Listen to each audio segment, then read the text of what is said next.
مساء الخير. شيماء محمود، حركة مصر المدنية، مع الدكتور علي مبروك، أستاذ الفلسفة بجامعة القاهرة.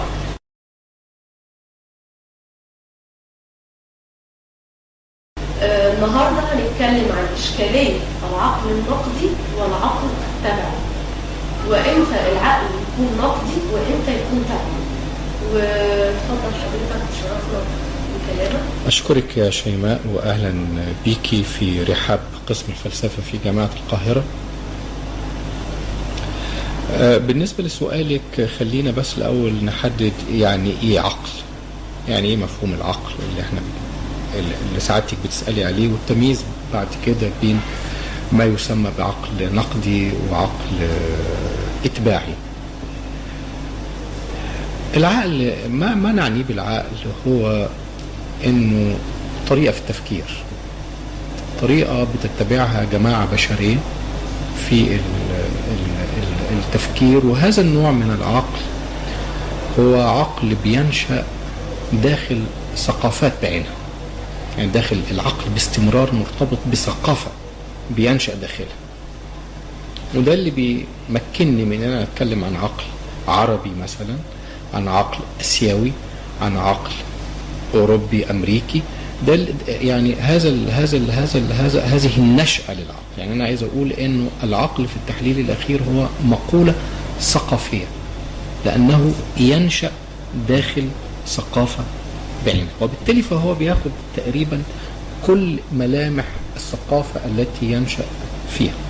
إذا كانت هذه الثقافة بثقافة حيوية مفتوحة باستمرار بتمارس مساءلة لنفسها ومساءلة لمبادئها وللقواعد اللي بتأسسها، فبنكون بإزاء نوع من العقل المفتوح.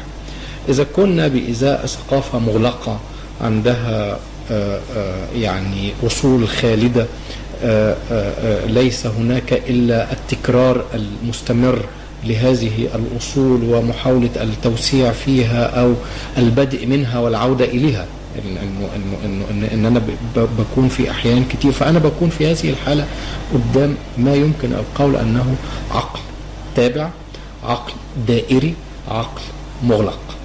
يعني هذا يعني أنا بشوف إنه دول التمييزين الأساسيين بين شكلين من الأشكال اللي بيتجسد فيهم العقل بشكل أساسي. لسوء الحظ حتى الثقافة نفسها، علشان نكون منصفين، يعني حتى الثقافة نفسها بيكون داخلها أصوات مختلفة. يعني لما تيجي تكلميني عن الثقافة الإسلامية مثلا، الثقافة الإسلامية ما أقدرش أتكلم عن إنه داخل هذه الثقافة في فترة النشأة وفي فترة التبلد وفي فترة التكوين كان هناك صوت واحد داخل هذه الثقافة، لكن كانت هناك أصوات متعددة، ثم حدث واحتل صوت واحد من هذه الأصوات الساحة كلية وطرد ما عدا. وضمن هذا التشكيل الثقافي الذي تحققت له السيادة وتحققت له الهيمنة، نشأ عقل لا يزال هذا العقل هو المتحكم في العرب والمسلمين حتى هذه اللحظة، والذي يشتغل في عالم العرب والمسلمين حتى هذه اللحظة. إذن أنا قدام ثقافة كانت تنطوي على أصوات متعددة، ثم حدثت عمليات إزاحة وإقصاء داخل هذه الثقافة، وهيمن تيار واحد داخل هذه الثقافة، هيمن تشكيل ثقافي واحد داخلها، وحدث نشأ داخل هذا التشكيل عقل لا يزال هذا العقل هو المهيمن، وهو الذي يمثل طريقة إنتاجنا في المعرفة حتى هذه اللحظة. ولسوء الحظ فإن هذا العقل من نوع العقل الدائري المغلق، لأنه عقل طوال الوقت لا يفكر إلا مبتدئا من أصل أو نموذج لابد،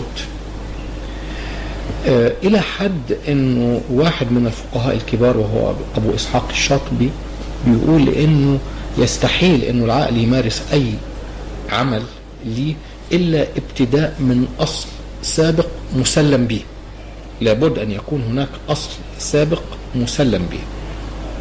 عندما يكون اشتغال العقل كله عبارة يبدأ من أصل ما، فهو في عمله كله هو أن يعود مرة أخرى إلى هذا الأصل من جديد، يعني لأنه هذا الأصل من الأصول الثابتة الخالدة التي لا يمكن كسرها أو تحطيمها.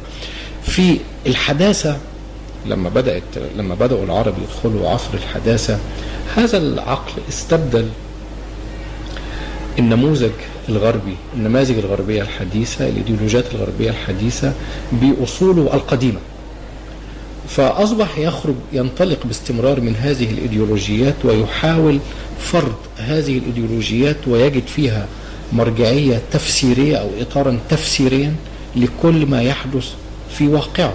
هذا أيضا نوع من العقل الإتباعي.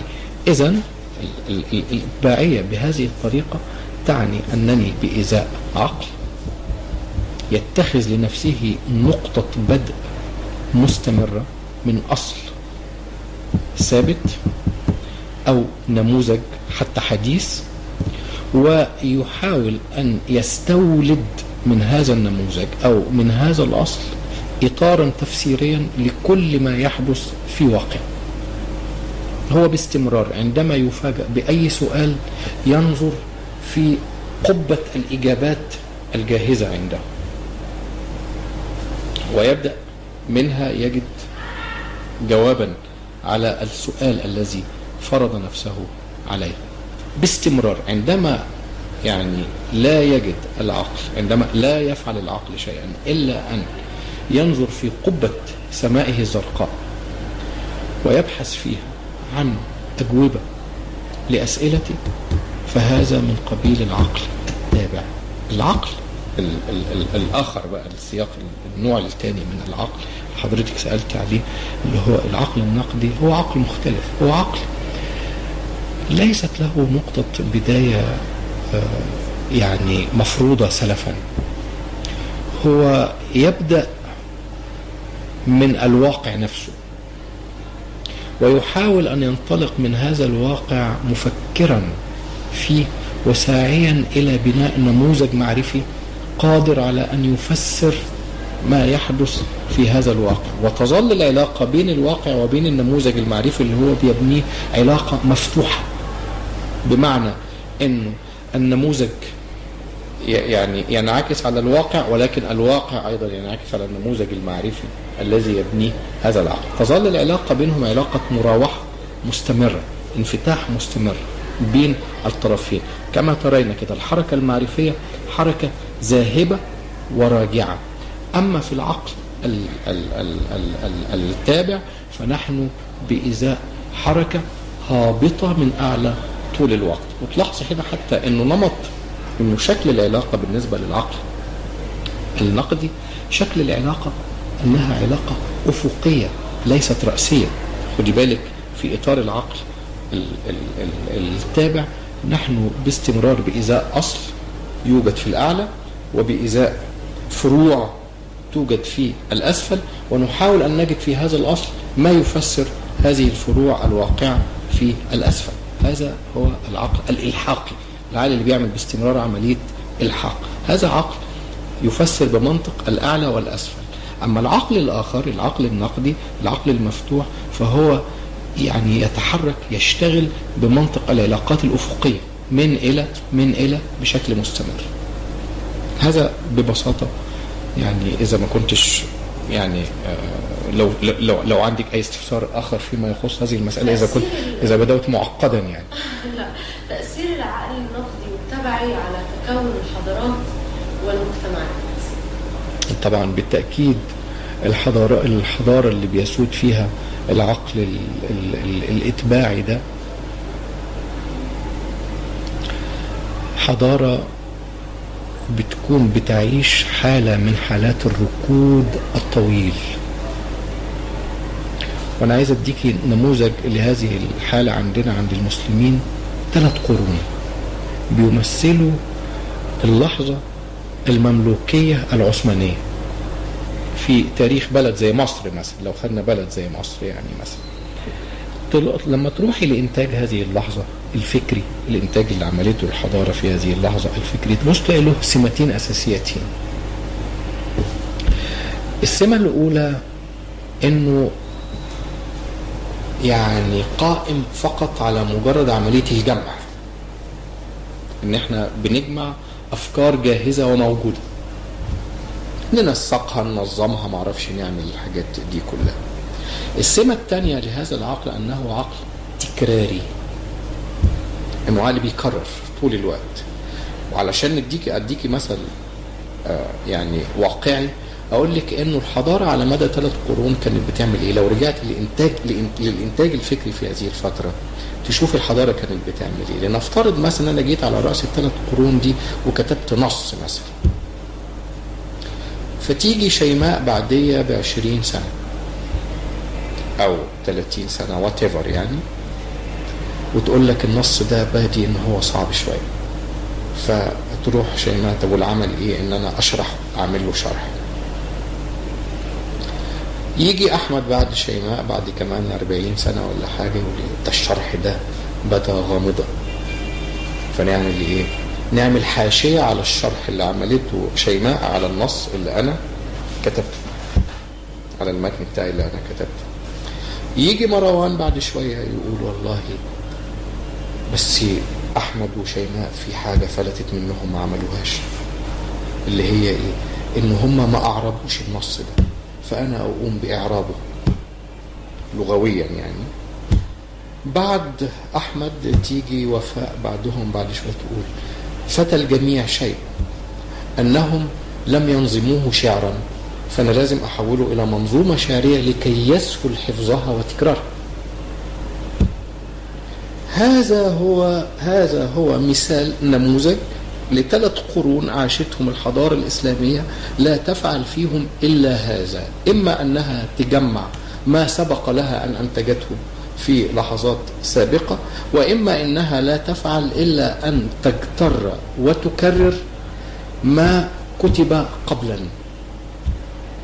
هذا ببساطة هو التأثير اللي بيتركه العقل الحضاري على التأثير اللي بيتركه العقل الإتباعي على البناء الحضاري، أنه يخلق بناء حضاريا يتسم بالركود والثبات، لا شيء جديد.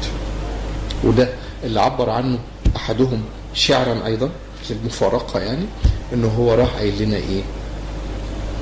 فكل خير في اتباع من سلف وكل شر في ابتداع من خلف. هذا البيت من الشعر يديكي ببساطة كده انه هنا كمان ربط الامر بقى مربوط بقى بالايه كمان؟ بالخير والشر. والخير والشر هنا مأخوذين بمعانيهم الدينية، بينما العقل لا يقيم بهذا الشكل. العقل اللي بيقيم بقدرته على إنتاج معرفة بالعالم وتمكننا بالفعل من فهم هذا العالم والتحكم فيه وتحسين وضعنا في الكون. ده شغل العقل، مش هيظل مش خيرية العقل مش مرتبطة بإتباعه. خيرية العقل مرتبطة بقدرته على أن يخلق للبشر عالما مختلفا. في مقابل هذا النوع من العقل للمسلمين ظلوا واعين في قبضته على مدى 3 قرون، واظن ان هم لم يفارقهم هذا العقل للان للاسف، لا يزال هو المهيمن بشكل او باخر. في مقابل هذا العقل بنشوف عند الاوروبيين عقل اخر من نوع تاني، عقل المغامرة هي المفهوم الاساسي اللي بيشكل بنية هذا العقل، لانه عقل مفتوح مغامر. تمام. ولهذا عقل اكتشاف مش عقل استدلال. انت عارفه طول الوقت اللي قاعد بيستدل ده يعني عنده نقطة بدء من حاجة محددة بيبدأ منها ويفضل يجري عمليات استدلال من هذه النقطة التي يبدأ منها. الفرق بين العقل ده والعقل الآخر انه عقل اكتشاف. الأوروبي يتحول عقله إلى عقل اكتشاف في الحقيقة ابتداء من القرن ال15 تقريبا. القرن ال15 بالمناسبة نقطة حاسمة جدا في مسار ما جرى في العالم بين الأوروبيين وبين المسلمين. تحديدا القرن ده.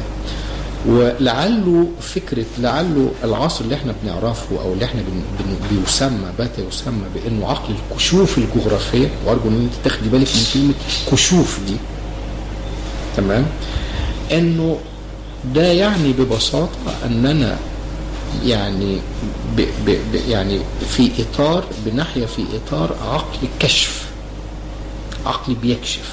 الكشف هنا لم يكن فقط مجرد كشف في المكان، وإنما كانت كشوفا في الزمان،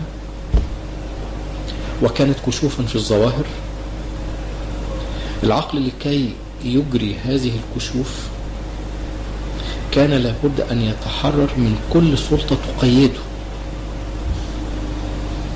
علشان كده بنقول إنه نقطة البداية في هذا العقل كانت هي إيه؟ هي يعني أشياء مهمة أوي. لو رحت الاثنين من بناة العقل الأوروبي الكبار اللي هم ديكارت وفرانسيس بيكون، الفيلسوفين دول لو رحت لهم تبص لهم ايه نوع العقل اللي كانوا بيفتحوا له الباب. مع ديكارت ومع بيكون الاثنين مع بعض العقل المتحرر من السلطة. يعني بيكون لما يقول لنا انه العقل لازم يتحرر من اوهام المسرح والسوق والجنس ومعرفش والحاجات دي كلها. وديكارت لما يقول اننا لن اقبل شيء في العقل ما لم يتبدى لي بالبداهة العقلية انه كذلك، انه حقيقي، انه صحيح. هنا بيتم التخلص، بيتم التحرر من اي سلطات قديمة كانت تفرض على العقل يعني الخضوع لمبادئ مقررة، مبادئ قررتها هي هذه السلطات، وتطلب من العقل بشكل دائم أن يخضع لهذه المبادئ. واللي يدينا المثل على ده بيجي لنا، المثل على ده طبعا بيجي لنا واضح جدا من جاليليو. إن جاليليو لقى إن عقله ما تأدى إليه عقله الحر بيصطدم مع ما تفرضه سلطة الكنيسة، فبقى في صدام، في هذا الصدام. هذا الصدام انتهى بالتحليل الأخير إلى محاكمة جاليليو وتهديده معرفش بإيه و إلى آخره. لكن كلنا ما بننساش العبارة اللي رددها جاليليو بعد ما أقر بالذنب وأقر بذنبه أمام قضاة التفتيش، إن جاليليو في النهاية وهو بينسحب كده من وبيقوم كان جاسيا على الأرض كده وبيقر بخطأ وبيعترف به، وهو بيقوم من هذه الرقدة قال ولكن الأرض تدور. تمام؟ ده معناه ببساطة إنه العقل هنا بدأ ينتهك محرمات كانت بتفرضها سلطة، وبهذا الانتهاك بدأت مسيرة جبارة من الاكتشاف الحر غير المقيد. المسألة هنا مسألة المقيد دي، يعني إذا ظل أرسطو فارض نفسه أو الكنيسة فرضها كسلطة على العقل طوال العصر الوسيط، فكان كان ضرورة التحرر من أرسطو دي مهمة.